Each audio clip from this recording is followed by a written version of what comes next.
नमस्कार मैत्रिणींनो, मी वर्षा फॅशन या यूट्यूब चॅनलमध्ये तुमचं अगदी मनापासून स्वागत करते। तर मैत्रिणींनो, आजच्या व्हिडिओमध्ये आपण बघणार आहोत बघा, मी अशा पद्धतीचा कॉटनचा कपडा घेऊन आले। म्हणजे याला मांजरपाट पण बोलतात, जे की रेडीमेड आपण कवर बघतो बघा, साडी कवर ऑनलाईन भेटतात, त्या पद्धतीचं आपल्याला घरच्या घरी कसं बनवायचं तेच मी तुम्हाला आजच्या या व्हिडिओमध्ये दाखवणार आहे। तर नक्कीच मैत्रिणींनो, तुमच्यासाठी आजचा हा व्हिडिओ आहे ना, तो पण युजफुल ठरणार आहे, आवडणार आहे। तर प्लीज प्लीज प्लीज व्हिडिओला लाईक करा, हाईप करा आणि असेच नवीन नवीन युजफुल आणि युनिक व्हिडिओ बघण्यासाठी आपल्या वर्षा फॅशन चॅनलला नक्की सबस्क्राइब करा। तर चला सुरू करूया आजच्या व्हिडिओला। तर मैत्रिणींनो, आजच्या आयडियासाठी बघा, मी इथे अशा पद्धतीचा कपडा घेतलेला आहे। हा डबल फोल्ड मध्ये आहे, म्हणजे इकडनं बंद बाजू आहे आणि इकडनं ओपन साइड आहे। आता हिची लांबी आणि रुंदी किती घेतलेली आहे ते सांगते। तर 17.5 इंच याची लांबी घेतलेली आहे आणि रुंदी घेतलेली आहे बघा 13.5 इंच, म्हणजे 27 इंच लांबीचा आपला हा कपडा आहे, कारण की आपण हा डबल फोल्ड मध्ये फोल्ड केलेला आहे। ठीक आहे, आता त्यानंतर आपल्याला इकडनं आपल्याला वरती 2 इंचावरती एक मार्क करून घ्यायचं आहे। तर जिकडनं फोल्ड भाग आहे ना, त्याच बाजूने मी इथे 2 इंचावरती मार्क करून घेतलेला आहे। आता इथे आपल्याला जशी मार्किंग केली तशीच कटिंग करायची, पण हा पार्ट ओपन करून घ्यायचा आणि मग कटिंग करून घ्यायची आहे बघा, जिथून मार्किंग केली ना तिथे। ठीक आहे, या पद्धतीने इथे आपल्याला नेटचं फॅब्रिक आहे ते लावायचं आहे। आता याची लांबी 17.5 इंच घ्यायची, रुंदी फक्त आपल्याला 3 इंच घ्यायची आहे नेटच्या फॅब्रिकची।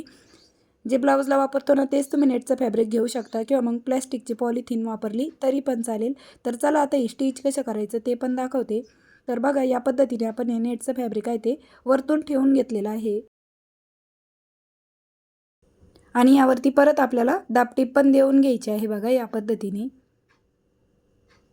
आणि खूप सोपं आहे मैत्रिणींनो हे कवर शिवणं। आणि तुमच्या ज्या साड्या बघा, महागड्या साड्या असतात, ज्या आपण म्हणजे रोज तर घालणं होत नाही, कधीतरीच घालतो, त्या तुम्ही याच्यामध्ये ठेवण्यासाठी, हेवी साड्या असू द्या, ब्रायडल साड्या, काठापदराच्या साड्या, कोणत्याही साड्या ठेवण्यासाठी तुम्ही ह्या कवरचा वापर करू शकता आणि तुमच्या साड्या सेफ राहतील आणि किती दिवस ठेवले तरी त्यांना काही होणार नाही, कारण की ट्रान्सपरंट शीट पण असणार आहे आपलं इथं, त्यामुळे। ठीक आहे, तर याची रुंदी बघा आता शिवून किती राहिलेली, म्हणजे 2 आणि 2 लाईनवरती 2 इंच आणि वरती 2 लाईनचा आपला हा नेटचा फॅब्रिक आहे। आता त्यानंतर आपल्याला इकडनं मेन झिप आहे ती अटॅच करून घ्यायची आहे। तर आपल्याला 17.5 इंचची झिप लागणार आहे, पण मी इथे कमी घेतलेली आहे। तर मी किती घेतली, 15 इंचची झिप घेतलेली आहे बघा, कारण की दोन्ही कडेला आपल्याला ती कापडाने फिनिश करून घ्यायची। तर कपडा पण बघा मी या पद्धतीने कट करून घेतलेला आहे। तुम्ही हा विदाऊट मेजरमेंटचा कट केला तरी पण चालेल, पण मी किती कट केला ते सांगते बघा। 1.5 ते 1.25 इंच लांबी आणि रुंदी 1.5 इंच आहे, म्हणजे 1.5 बाय 1.5 इंचाचा घेतला तरी पण चालेल तुम्ही कपडा साईडला झिपला फिनिश करण्यासाठी। आणि रनर अगोदर वळून घ्या आणि मग दोन्हीकडा कापडाने फिनिश करून घ्या। ठीक आहे, या पद्धतीने। आणि जे वाढव होईल ते कट केलं। आता इकडच्या साईडने पण सेम त्याच पद्धतीने आपण हा झिपला जो कपडा आहे तो स्टिच करून घेतलेला आहे कडेने, आणि ही पण झिप आहे ती फिनिश करून घेतलेली आहे।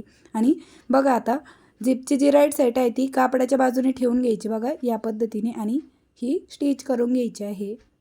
तर मैत्रिणींनो, तुम्हाला माझी शिकवण्याची पद्धत आवडत असेल तर प्लीज व्हिडिओला लाईक करत चला। आणि त्याचबरोबर तुम्हाला मोठ्या साईजचं, म्हणजे ज्याच्यामध्ये 7 साड्या बसतील असं साडी कवर पाहिजे असेल तर त्याची पण कटिंग स्टिचिंग मी ऑलरेडी अपलोड केली आहे। तुम्ही यूट्यूबला सर्च करा वर्षा फॅशन साडी कवर, तुम्हाला तो पण व्हिडिओ मिळून जाईल। ठीक आहे, तर या पद्धतीने एका साईडने झिप स्टिच केली, दाबटीप पण देऊन घेतली। आता दुसऱ्या साईडने बघा, या पद्धतीने आपल्याला कपडा फोल्ड करून घ्यायचा आणि इकडनं पण आपल्याला झिपचा दुसरा पार्ट आहे तो स्टिच करून घ्यायचा आहे। ठीक आहे, या पद्धतीने।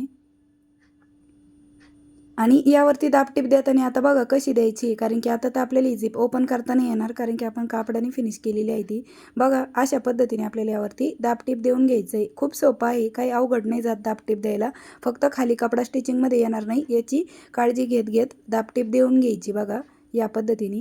आता कडेला आल्याच्या नंतर परत मी याच्यावरती डबल दाबटीप देऊन घेत आहे, म्हणजे फिरवून घेतले कपडा आणि परत डबल दाबटीप देऊन घेतलेली आहे। ठीक आहे, या पद्धतीने। आता त्यानंतर आपल्याला ह्या दोन्ही कडा स्टिच करायचे आहे, पण त्या अगोदर बघा ही जी झिप आहे ना ती कशा पद्धतीने आपल्याला फोल्ड करायची। जिकडनं आपला नेटचा फॅब्रिक आहे ना त्या साईडने आपल्याला झिप थोडीशी आतमध्ये, म्हणजे खाली टर्न करून घ्यायची आणि मग दोन्ही कडा स्टिच करून घ्यायची आहे बघा, या पद्धतीने। म्हणजे झिप मी सेंटरला न पकडता थोडीशी खाली पकडलेली आहे बघा। ठीक आहे, आता दोन्ही कडा आपण स्टिच करून घेऊ। आणि अगदी मैत्रिणींनो, तुमचं हे कवर आहे ना 10 ते 15 मिनिटात बनवून तयार होईल. इतकं सोपं आहे, कारण की याला नाही क्विल्टिंग करायची ना काही. फक्त जे मांजरपाट कपडा आणला ना तोच ऑलरेडी प्युअर कॉटन असतो, त्यामुळं खूप छान असतो तो कपडा. तुम्ही लवकर बनवू शकता असे कवर. ठीक आहे, तर यावरती मी परत डबल टिप पण देऊन घेते. तर दुसऱ्या साईडने पण मी डबल टिप देऊन घेतलेली आहे. आता त्यानंतर आपल्याला ही झिप आहे ती ओपन करून घ्यायची आणि ही साडी कवर राईट साईडला टर्न करून घ्यायचं आहे. व्यवस्थित त्याचे जे कॉर्नर आहेत ना ते बाहेर काढून घ्यायचे. आणि बघा किती सोपं आहे, अगदी म्हणजे रेडीमेड स्टाईल असं आपले घरच्या घरी प्युअर कॉटनचं साडी कवर आहे ते बनवून तयार झालेलं आहे. तर चला आता याच्यामध्ये ना मी तुम्हाला साडी पण ठेवून दाखवते, म्हणजे तुम्हाला कळेल की कशा पद्धतीने आपली साडी बसते. सिंगल साडी कवर म्हणून दाखवलं आहे, पण तुम्ही याच्यामध्ये 2 साड्या पण ठेवू शकता. तर अशा प्रकारे मैत्रिणींनो, आपण इथे साडीची घडी घालून घेतलेली आहे. आता याच्यामध्ये तुम्ही साडी ठेवू शकता, त्याचबरोबर साडीसोबतचा ब्लाऊज आणि मॅचिंग पेटीकोट परकर पण ठेवू शकता. कारण की एवढ्या मोठ्या साईजचं झालेलं आहे ते, अगदी इझिली आपली याच्यामध्ये साडी गेली आहे. तुम्ही याच्यामध्ये मी सिंगल साडी कवर म्हणून दाखवलं आहे, पण तुम्ही याच्यामध्ये तुमच्या 2 साड्या ठेवू शकता. आणि बघा जागावरती शिल्लक आहे, तर यावरती मी ब्लाऊज पण ठेवून घेते आणि त्याचबरोबर सोबत मॅचिंग परकर पण ठेवून घेत आहे. म्हणजे तुम्ही प्रवासात वगैरे जरी जायला निघाला असेल ना, तर त्यावेळेस ट्रॅव्हल बॅगमध्ये अशा पद्धतीने साडी कवर बनवून तुम्ही ठेवू शकता. म्हणजे तुमच्या साड्या एकाच ठिकाणी सापडतील ऐन घाई गडबडच्या वेळामध्ये, आणि तुम्हाला ते शोधायला इकडं तिकडं बरं पडेल, सोपं पडेल. सगळं एकाच ठिकाणी अवेलेबल राहील, परकर, ब्लाऊज आणि साडी. ठीक आहे, तर अशा पद्धतीने तुम्ही नक्कीच बनवून ठेवू शकता आणि तुमच्या वापरात आणू शकता. आणि त्याचबरोबर कोणती साडी ठेवली ते तुम्हाला इथून समजणार पण आहे. आणि इतकं सोपं कवर मी तुम्हाला शिवून दाखवलेलं आहे. आता याचं शिवून रेडी माप किती राहिलेलं आहे बघा. तर 16 इंच याची लांबी आहे आणि उंची आहे 14.5 इंच. 14.5 बाय 16 इंचचं आपलं हे साडी कवर आहे ते बनवून तयार झालेलं आहे. तर मैत्रिणींनो, कशी वाटली तुम्हाला आपली आजची ही आयडिया ते पण मला कमेंट करून नक्की सांगा. आणि वेळात वेळ काढून तुम्ही आपला आजचा हा व्हिडिओ इथपर्यंत बघितलात त्याबद्दल तुम्हा सर्वांचे खूप मनापासून धन्यवाद. भेटूया पुन्हा नेक्स्ट व्हिडिओमध्ये. तोपर्यंत bye bye. Thanks for watching. Shri Swami Samarth. जय जिजाऊ, जय शिवराय. Bye bye.